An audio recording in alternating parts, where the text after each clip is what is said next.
Hello everyone, আসসালামু আলাইকুম। কেমন আছেন সবাই? আশা করছি আল্লাহর অশেষ রহমতে সবাই বেশ ভালো আছেন। আমি আলহামদুলিল্লাহ ভালো আছি। সবাইকে ওয়েলকাম করছি টুনাটুনি সংসারে নতুন আরেকটি লাইফস্টাইল ব্লগ ভিডিও দেখার জন্য। ভিডিও শুরুতেই সবাইকে একটা হার্ডলি রিকোয়েস্ট করে নিচ্ছি, আমার ভিডিওটি ভালো লেগে থাকলে প্লিজ একটা লাইক দিয়ে ভিডিওটা কন্টিনিউ করবেন। আপনাদের ছোট একটা লাইক আমার জন্য খুবই গুরুত্বপূর্ণ।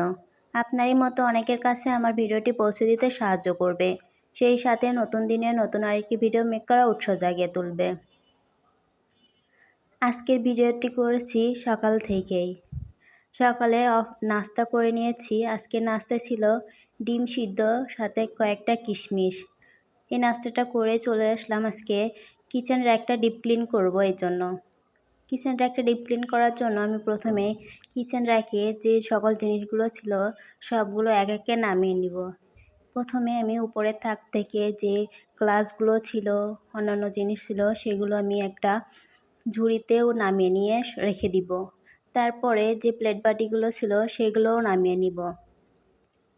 সব কিছু নামিয়ে এবার একটু দেখিয়ে দিলাম কী অবস্থায় ছিল আমার এই কিচেন র্যাকটা। বেশ ময়লা হয়েছিল। এখানে যে প্লেট বাটিগুলো পানি ঝরাতে দিই, এই ট্রেগুলো এত ময়লা হয়েছিল তা বলার কথা না। পরে আমি ট্রেগুলোও খুলে নিয়েছিলাম। যেহেতু আমি অনেক দিন যাবৎ গ্রামের বাড়িতে ছিলাম, আমার হাজব্যান্ড ঢাকায় একা ছিল, ও নিজের মতো করে ইউজ করেছে, প্লেট বাটিতে পানি না ঝরিয়ে এখানে রেখে দিয়েছে, এজন্য এই ট্রেগুলোতে আরও বেশি ময়লা পড়েছে। তাই আজকে এই ঠান্ডার মধ্যেও চলে আসলাম কিচেন র্যাকটা ক্লিন করার জন্য। এই যে ট্রেগুলো খুলে রেখেছিলাম সেগুলো এখন একটা মাজনি দিয়ে ভালো করে ঘষে ঘষে মেজে নিব। ভালো করে পরিষ্কার করে একদম চকচকে করে নিব। প্রথমে আমি দুইটাই সুন্দর করে ঘষে ঘষে মেজে নিচ্ছি। তারপরে পানি দিয়ে ধুয়ে এখানেই পানি ঝরাতে রেখে দিব। যে পরিমাণ ঠান্ডা পড়েছে, এই ঠান্ডা দিনে পানির কাজ করতে একদমই ভালো লাগে না। পানির কাজের কথা মনে পড়লেই অনেক ভয় লাগে। ভেবেছিলাম রোদ উঠলে ডিপ ক্লিন করে নিব, তবে রোদের তো দেখাই পাওয়া যায় না। আজ কয়েকদিন যাবৎ কোনো রোদই নাই, তাই কি আর করা, ঠান্ডার মধ্যে চলে আসলাম ক্লিনটা করতে। আজকে করা না হলে অনেক লেট হয়ে যাবে, আরও বেশি ময়লা পড়ে যাবে, তখন পরিষ্কার করতে আরও কষ্ট হয়ে যাবে। এই জন্য আজকেই পরিষ্কার করে নিলাম। ট্রেগুলো ক্লিন করে আমি অফ ক্যামেরাতে কিচেন র্যাকটাও পরিষ্কার করে নিয়েছিলাম। তারপরে ছাদে শুকাতে দিয়েছিলাম। এবার কিচেন র্যাকটা নিয়ে এসে সুন্দর করে সাজিয়ে নিব। প্রথমে আমি চায়ের কাপগুলো সুন্দর করে সাজিয়ে নিয়েছিলাম। পরে ভাবলাম ট্রেটা লাগিয়ে তারপরে আবারও সেট করি। এবার আমি ট্রে দুইটা লাগিয়ে নিব। ট্রে দুইটা লাগিয়ে আবারও সুন্দর করে আমি সব সাজিয়ে নিব। এই র্যাকে যত জিনিস ছিল সব কিছু আমি নামিয়ে নিয়েছিলাম। পরে অফ ক্যামেরাতে সব প্লেট বাটিগুলোও ভালো করে ক্লিন করে মুছে নিয়েছিলাম। এবার আমি সবগুলো সুন্দর করে এই যে প্লেটগুলো প্রথমেই সাজিয়ে নিচ্ছি। এখানে আমি রেগুলার ইউজের যে প্লেটগুলো ইউজ করি সেগুলো রাখি। তারপরে র্যাকের মাঝখানে তাকে দুইটা, যেহেতু আমি খাবার রাখি ওখানে মোটা দুইটা কাগজ দিয়ে নিলাম। সব শেষে নিচের তাকে যে টুকিটাকি জিনিসগুলো রাখি সেগুলোও রেখে দিলাম। এবার আমার কিচেন র্যাকটা গোছানো শেষ। এবার কিচেন র্যাকটার ফাইনাল লুকটা আপনাদের একটু কাছ থেকে দেখিয়ে দিচ্ছি।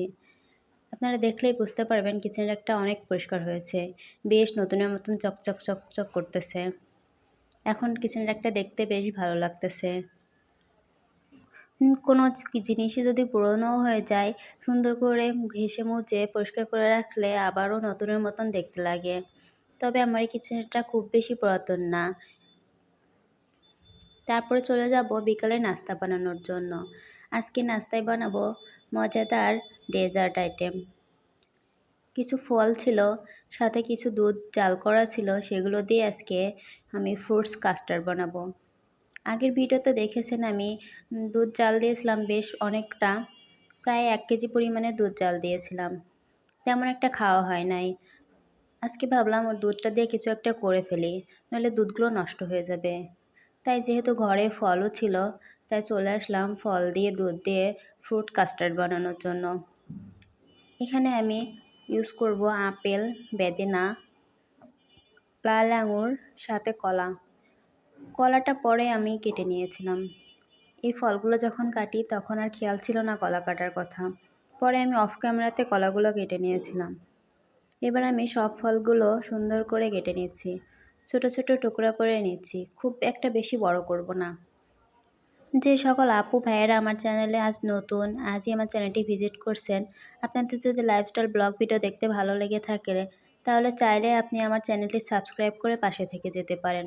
সাবস্ক্রাইব করে পাশে থাকা বেল আইকনের অল অপশনটি বাজিয়ে রাখবেন, যাতে পরবর্তী কোনো ভিডিও দিলে আপনাদের কাছে নোটিফিকেশন পৌঁছে যায় এবং আপনারা সময় সুযোগ করে আমার ভিডিওটি দেখে নিতে পারবেন।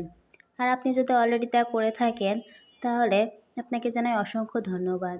আর আমার ভিডিওটি যদি খুব বেশি ভালো লেগে থাকে তাহলে চাইলে ফ্রেন্ডস ফ্যামিলির মধ্যে শেয়ার করে দিতে পারেন। আপনার সাথে কথা বলতে বলতে এখানে আমি দুধটা ভালো করে জাল করে নিয়েছিলাম। দুধটা যেহেতু আগে থেকে জাল করা ছিল, তারপরেও একটু ভালো করে জাল করে বলক উঠিয়ে এর মধ্যে আমি পরিমাণ মতো চিনি দিয়ে নিয়েছিলাম। আমি আমার টেস্ট অনুযায়ী চিনি দিয়ে নিয়েছিলাম। তারপরে এখানে কিছু কাস্টার্ড পাউডার গুলিয়ে রেখেছিলাম, সেটা দিয়ে দিচ্ছিলাম। এই কাস্টার্ড পাউডারটা আমি নিজে তৈরি করেছিলাম। ঘরে যেহেতু কাস্টার্ড পাউডার ছিল না, তাই আমি নিজের মতো করে বানিয়ে নিয়েছিলাম। কাস্টার্ড পাউডার বানানোর জন্য আমি এখানে 3 চামচ কর্নফ্লাওয়ার, 3 চামচ গুঁড়া দুধ ও 2 চামচ চিনি গুঁড়া করে মিশিয়ে নিয়েছিলাম। এবার দুধটা ভালো করে জাল করতে করতে দুধটা অনেকটা ঘন হয়ে আসবে। তারপরে নামিয়ে আমি কিছুক্ষণ ঠান্ডা করতে দিয়েছিলাম। দুধটা ঠান্ডা হয়ে গেলে এবার আমি একটা বাটিতে দুধগুলো ঢেলে নিব। ঢেলে এবার কেটে রাখা ফলগুলো আমি এখানে দিয়ে দিব। কেটে রেখেছিলাম অনেকখানি ফল, তার মধ্যে অর্ধেকের বেশিটুকু এবার দিয়ে দিব।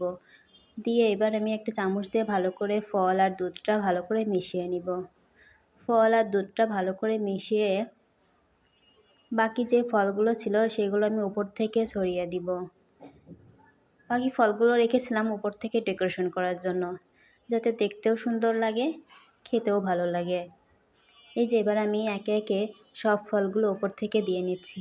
প্রথমেই আপেল কুচি দিয়ে তারপরে আঙুর দিলাম, তারপরে একটু কলা দিব, সাথে আমি কয়েকটা কিশমিশও ভিজে রেখেছিলাম। তার সাথে যদি একটু খেজুর দেওয়া হতো তাহলে আরও বেশ ভালো লাগতো, তবে আমার বাসায় যেহেতু খেজুর ছিল না, এই জন্য আর দেওয়া হলো না।